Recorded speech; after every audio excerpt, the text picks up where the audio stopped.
Most Hated Award for Most Hated Game of the Year. Genshin Impact.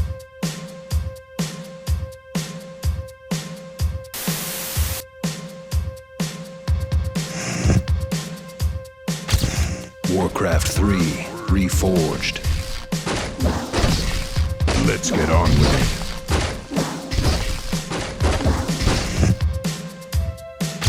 Cyberpunk 2077.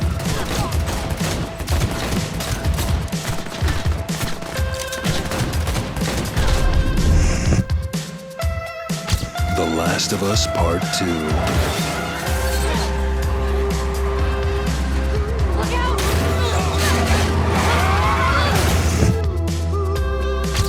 Marvel's Avengers.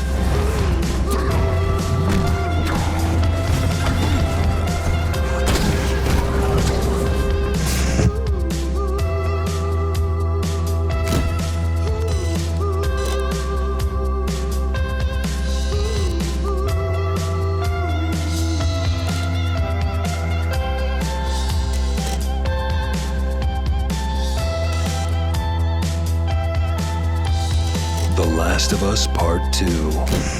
Oh, how the mighty have fallen. For 3 console generations, Naughty Dog established themselves as frontrunners of both groundbreaking technical achievements and cinematic mastery. However, while The Last of Us made quite the splash when it dropped towards the end of the PS3's life, the praise it received was largely directed towards its story and graphics, not gameplay. Riding the tail end of the zombie survival trend, The Last of Us earned a slew of praise and a mountain of awards, in large part due to Naughty Dog's attention to detail.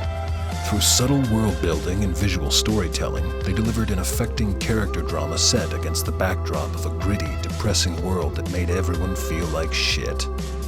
In other words, it was the Vidya equivalent of Oscar bait. 7 years later, however, Neil Druckmann managed to go a step beyond, making us feel just how horrible their world was. Just, in a different, unintended way. In the end of this 25-hour slog of self-induced misery, Druckmann's penchant for torture porn really put the player in quite an uncomfortable position. One that could only have been even more awkward for the developers who had to sit there recreating the company-mandated live leak gore videos he probably emailed around the office. Check out this manga, Neil probably texted the mocap director, who had been awake for 35 hours at this point. At the end, a dude puts her baby in a blender, Lamau. While The Last of Us as a series has never really been defined by its gameplay, at least the sequel has a solid story and well-written characters to fall back on, right? Well, what do you get when you take a game with mediocre gameplay and a great story and strip away the story while simultaneously taking a dump all over the original? You get this. A game that sits you down and shovels an entire day of misery down your throat with no payoff.